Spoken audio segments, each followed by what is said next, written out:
Թեև հեռուստատեսության եւ ռադիոյի մասին օրենքով հունվարի 1-ից անալոգային հեռարձակումը պետք է փոխարինվի թվայինով, տոնական օրերին հին հեռուստացույցներով եթերը չի անջատվի։ Պաշտոնապես հետաձգում չեղե իրավական որևէ ակտ չի փոխվել։ Նոր բան կա, որը ըստ էության այսպես քաղաքական որոշման տարունի մեջ այսօր կապ եւ տրանսպորտի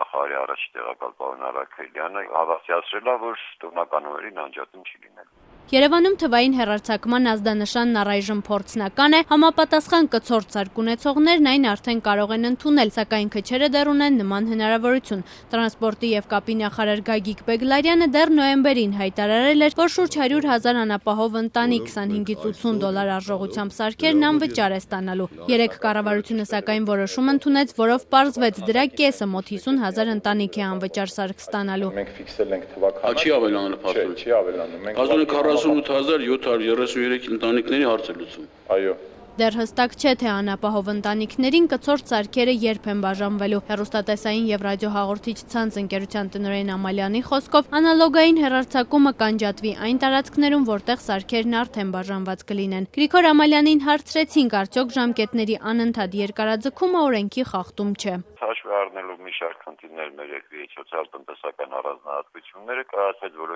որոշում առավելագույն երկարաձգել, իսկ առավելագույնը, քանի որ միջազգային պայմանավորվածությունը 15 թվականն էր, մենք ընդհանրապես խախտեցինք 6 ամսով երկարաձգեցինք։ Հիմա նորից եթե ունենանք ֆորս մաժորային վիճակ, այսինքն բաժանման տեխնիկական խնդիրների հետ, բնականաբար, քանի դեռ քաղաքացու իրավունքը չենք ապահովել, անջատում չենք անել։ Խոսքի ազատության պաշտպանության կոմիտեի նախագահ Աշոտ Մելիքյանի խոսքով Հայաստանը դեռ պատրաստ չէ թվային հեռարձակմանը ոչ օրենսդրորեն, ոչ սոցիալական առումով։ Հայաստանի հեռուստատեսային եւ ռադիոհաղորդիչ ցանց փակbaşնական ընկերությունը, որը պատվիրել է գնումը, դեռ չի ստացել այդ խմբականակը, հասկանալի է, որ դրա ստանալը եւ բաժանելը մեկ